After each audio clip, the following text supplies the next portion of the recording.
Welcome back everyone, we are once again out on Route 25. We can finally grab this item.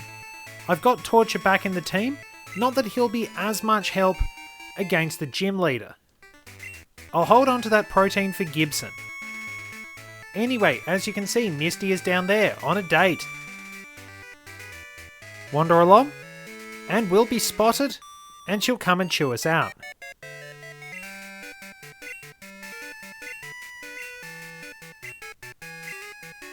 But as soon as our badges are shown, we're recognised as a strong opponent, but she probably has every right to be annoyed. I mean, we did sort of interrupt our date, but at the same time we didn't specifically come there with the intention of interrupting her date.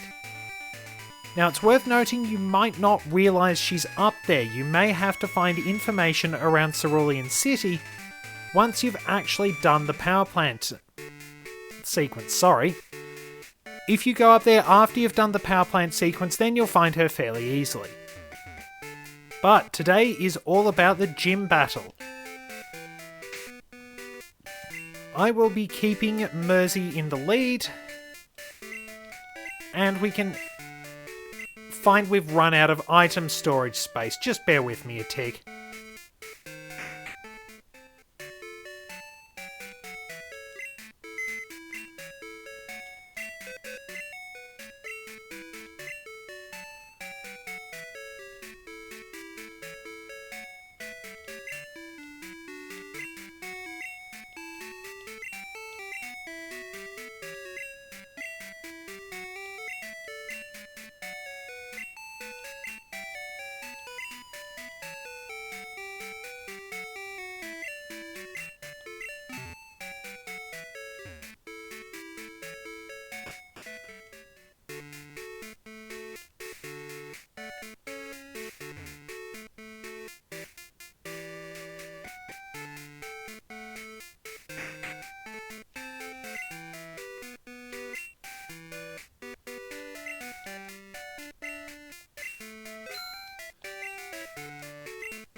You know what, the ability to move items between Pokemon is so useful, and you will notice when it's not available. So we can now battle the trainers here in the Cerulean City Gym. 3 opponents and Misty.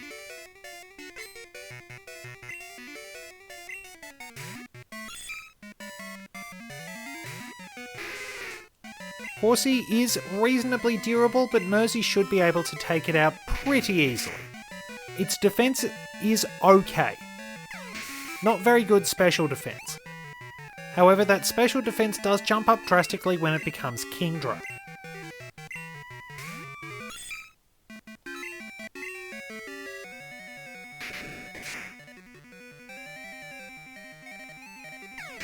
So we'll be seeing quite a few Pokemon we've already run into. Nothing really special. Mersey will take care of most of this, then I will switch over to Polari.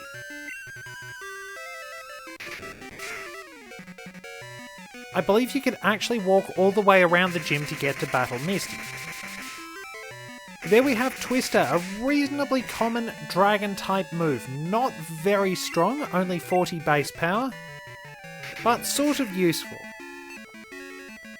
Outrage was, I believe, limited to the Dratini line, and Dragon Breath could be learned by a lot of Pokemon, but it was only via TM. Worth noting, Mersey can actually learn it, and by that I mean Dragon Breath, but there's absolutely no point because Ice Beam is going to be better. Might help you out against Kingdra, because it will hit for super effective damage, but there is a bit of a problem with that. It's only 120 power. Ice Beam, running off same type attack bonus, has a power of about 142. against Kingdra, so you are better off using Ice Beam.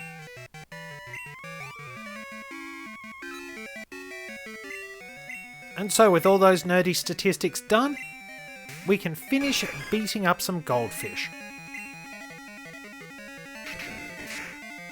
Still a very useful move, Body Slam.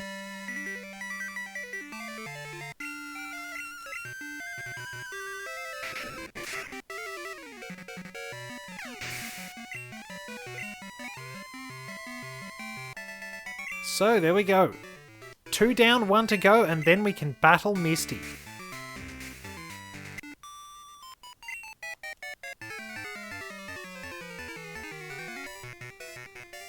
And our opponent here has 1 Pokemon.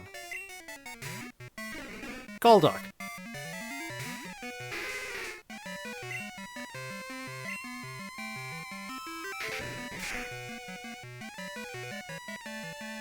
People have noted that it's very odd the duck that usually exhibits psychic powers is Golduck and the one that's actually yellow is Psyduck.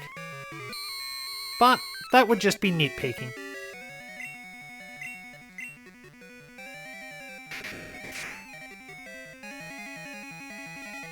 And there we are. Misty does lead off with one of those as well, but she is a fair bit higher in terms of level. Only 4 Pokemon, but they are pretty solid. So, let's go and battle her. She's still annoyed with us.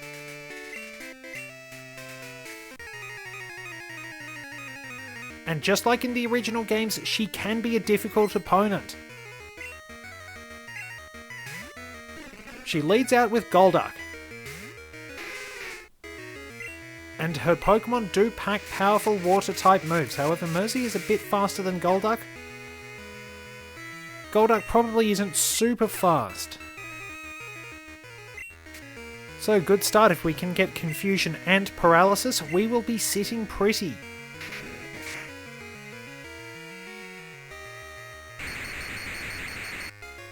Well, that's actually pretty good. Now watch the rest of the fight completely crumble. Okay, that's actually a good start. Very nice work. Mersey is in good form.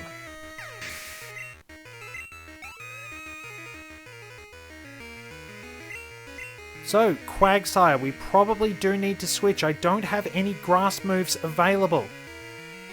Which is a bit of a problem because I think I actually gave Sunny Solar Beam by this point. So, my best option is probably Dash right now. That's right, because by this point I'd been level grinding Sunny to 43 because I had the opportunity to evolve her. Not having that now is a bit of a problem, but Quagsire is a slightly lower level. Might be the same level as Golduck, so...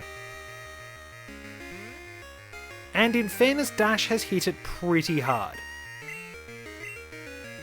Dash is one of those guys you underestimate at your peril, it seems. He's not going to be the most powerful Pokemon out there, but he puts in work.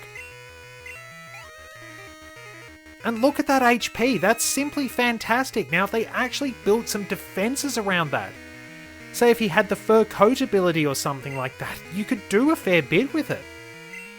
Just a few tweaks and Farret could be a very good Pokemon. But it is time for Polari. We are much better armed this time. So, straight away, Thunder misses. Should have gone with Lock On. Oh no! We've got this. We've got this. Thanks, Lapras. Thunder will always hit during rain.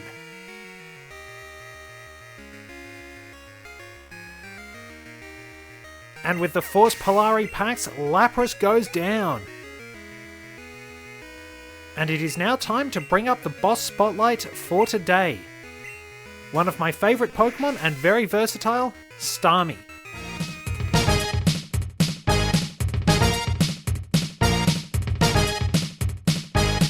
From the very beginning, Starmie has been an incredibly powerful Pokemon with great versatility. It was a particularly difficult boss in Misty's hands in Generation 1 and has remained so ever since. Starmie's great speed and special attack make it a particularly dangerous opponent. Being a water type, it has access to some very useful moves, but it also gains a few odd ones like Thunderbolt, allowing it some extra coverage.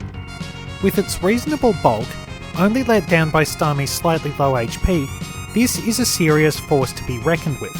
While you will be hindered by the fact you need fishing rods to catch them, and you'll need to get hold of a water stone, something that's very difficult in these games, only in the post-game unless you rematch certain trainers in Crystal, Starmie is going to be a great addition to anyone's team. Its exceptional versatility has allowed Starmie to remain competitively viable for quite some time, but in all honesty this is a Pokemon you really can't go wrong with if you're looking for something useful to fill up a slot in your party. While it may take a bit of time to actually get there, I can't praise this Pokemon enough. I've loved using it throughout the generations and really recommend it. It's a pain in the backside to take down when you're against it, but it's just as dangerous when you train one well. So let's get going. We'll probably... Okay, I was expecting Surf then. It's a fairly high level. It can be a challenging opponent. But Polari knows his stuff. And down it goes. The reason I refer to Polari as he is because I'm essentially naming him after the Luma that accompanies Rosalina, as I might have mentioned. That particular Polari is male. In much the same way, even though Starmie does not have a determined gender, the one on my team, Shuri, I envision as female. It's sort of just the individual character I add to them. Anyway, we have acquired the Cascade Badge. That went much easier than the fight in the original version. With everything going surprisingly smoothly, what I'm going to do now is cut back to the end of Route 9, because I'll be taking you through the power plant and we will be going to Lavender Town. We will wrap things up as we wander through the rock tunnel. So, I'll see you there outside the Pokemon Center.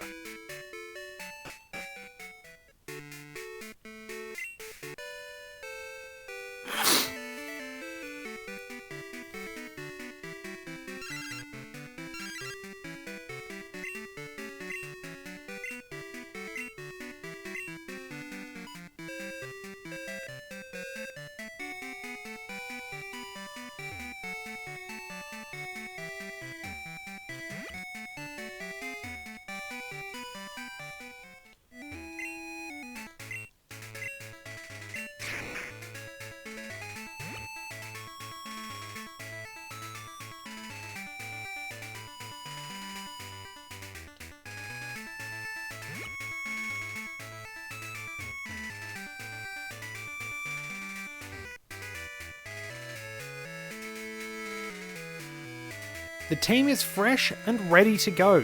This was also a much larger area in the original games, it's worth noting. Now, I'm keeping Weepinbell with me because you do need Flash to get through Rock Tunnel. On top of that, Weepinbell is pretty good for catching Pokemon. Gibson will be back once we get to Lavender Town.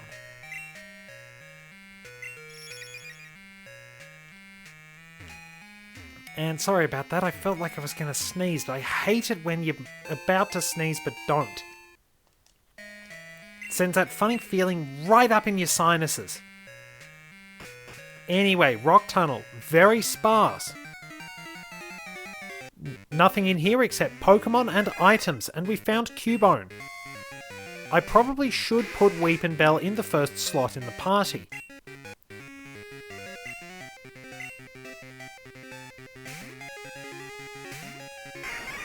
Let's see what we can do. We will open with Sleep Powder.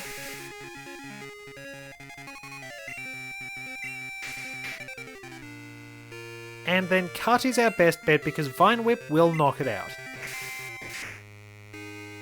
If we're lucky, we'll find Marowak.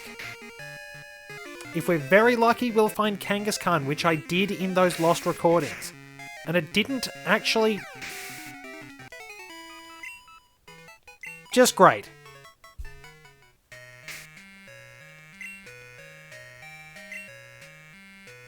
The problem with moves in Pokemon is that there are little variables, so a move can actually fluctuate as to how much damage it does. Which means something that's doing a bit less than half can suddenly wind up knocking out a target. Oh well, we found Marowak, which could not be found in the wild anywhere in the Generation 1 games, so we will go with Sleep Powder again.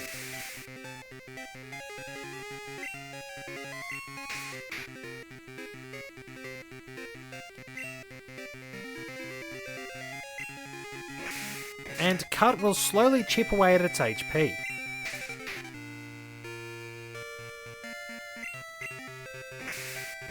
Apologies for this taking a little while, and a critical hit nearly knocks it out. Weepinbell, I'm putting my trust in you, man.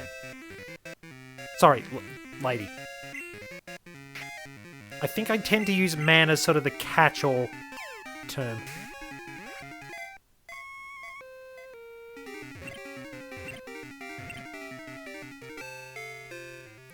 Good result anyway, we caught Marowak. The Bone Keeper Pokemon. It has been seen pounding boulders with the bone it carries in order to tap out messages to others.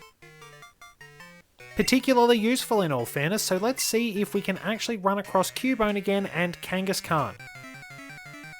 As we get stuck, what do we find? Geodude.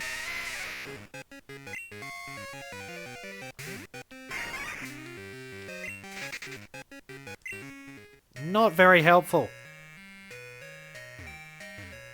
Navigate our way through here. And... Cubone. I will hold out in hope of finding Kangaskhan. Excuse me just a tick. Sorry about that. Really sniffly nose. Unfortunately, that is hay fever coming back and hitting my sinuses. I complained about that earlier on. Alright, Weepinbell, don't knock it out this time.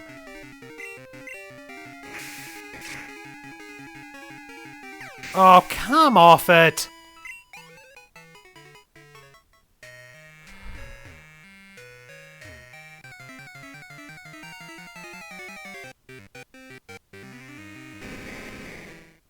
This was where you'd find Onyx in the original games, and you would generally be pretty disappointed in it. Onyx seemed intimidating when you battled it with early game Pokemon. However, it really wasn't that good. Once you actually caught it. Special stats, terrible. HP, terrible. Attack, terrible. Defense, very good, base 160, second highest in the game. Cloyster actually had the highest base defense. Onyx's speed was reasonable for a rock type, base 70, but pretty much all the important stats really sucked. And another Geodude is getting in our way. I'm not leaving until I get Cubone.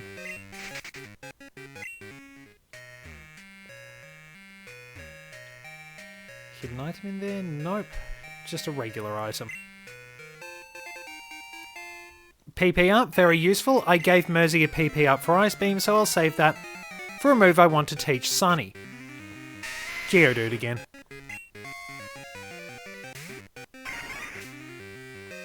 Down here is a good place to look for Pokemon, so I will cut to when I find Cubone.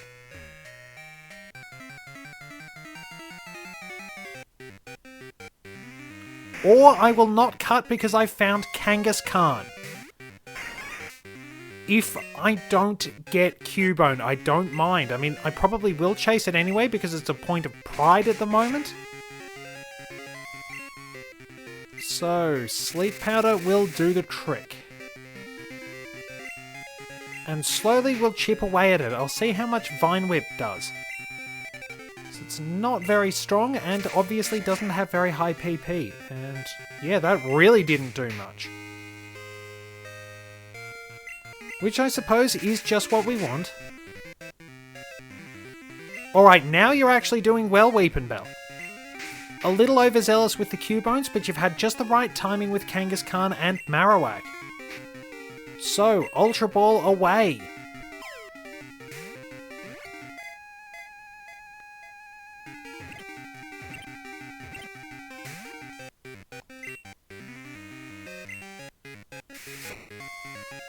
Okay, Comet Punch is actually named Continuous Punching in the Japanese version, as a fun bit of trivia. The move that the Japanese version calls Comet Punch is actually Meteor Mash.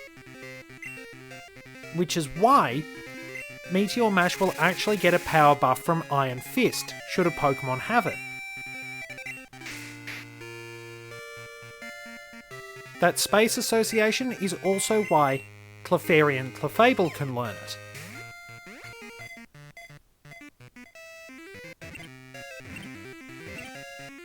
And there we go! Just like last time, only 2 Ultra Balls and Kangaskhan is caught. Kangaskhan, the parent Pokemon. If it is safe, the young gets out of the belly pouch to play. The adult keeps a close eye on the youngster. Now that's particularly dangerous. We all know what happened when they actually let the youngster get out of the pouch. It produced one of the most broken Mega Evolutions around. So, now I'm going to cut to when I find Cubone. It looks like I might actually have to go up a floor to find it. Especially since we've just run into Geodude a lot. I've also run into a few Kangaskhan, a few Marowak, Onix and Zubat, but no Cubone. So, let's see what we can do here.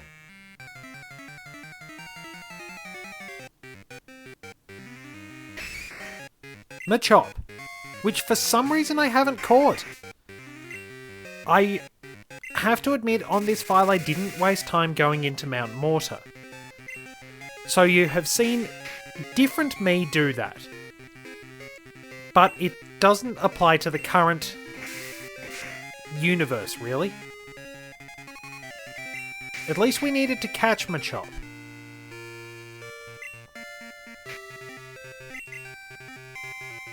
So let's see how we go.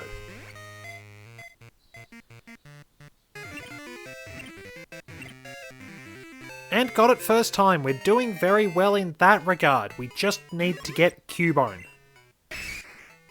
Machop, the superpower Pokemon. Always brimming with power, it passes time by lifting boulders. Doing so makes it even stronger, and I have probably read that out in a previous episode.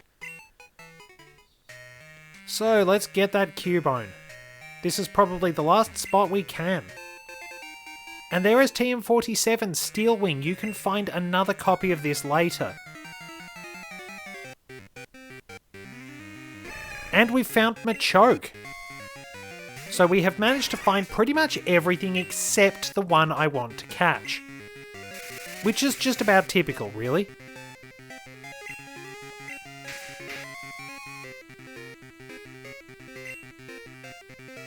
See how Vine Whip does. I'll go with Cut because it's probably a little less powerful, and they have higher physical defense by a bit.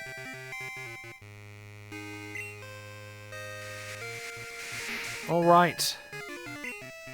Focus Energy, which infamously did not work properly due to a bug in Generation 1. If you were faster than the opponent, it quartered your chance of a critical hit. If your Pokemon was slower, you couldn't perform critical hits. So the original games did have a lot going for them, but there were genuine bugs. Okay, so no good there.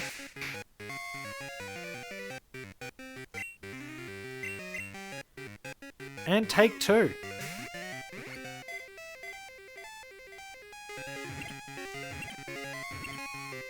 And there we go, Machoke is caught. Machoke, the superpower Pokemon. It always goes at its full power, but this very tough and durable Pokemon never gets tired. Pretty handy to have, so let's get that Cubone and we will be good to go. We'll grab an elixir as well, so once again I'll cut to when I find Cubone. Here we go. So it's a bit lower level. I think we can do it.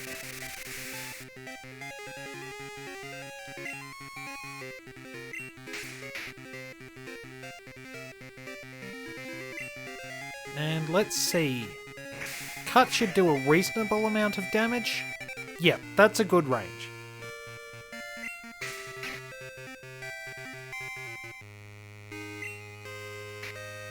So, Ultra Balls away!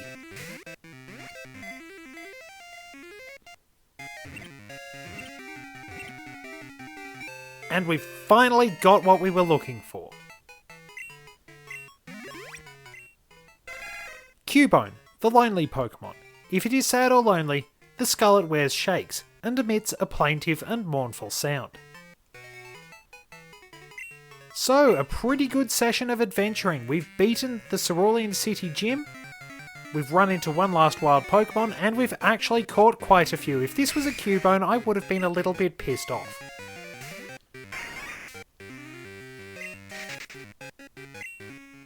So let's see our Pokedex, which I have to switch back to the new model. The old model. So we have caught 110 Pokemon. We're doing very well there. And we can step outside, almost ready to reach Lavender Town, which we shall do in the next episode, and we'll also make our way out to Celadon City. I will probably be recording at night, so I can go and find an Oddish. Thank you very much for joining me, and I'll see you in the next installment of our scenic tour through the Kanto region. Got it right that time.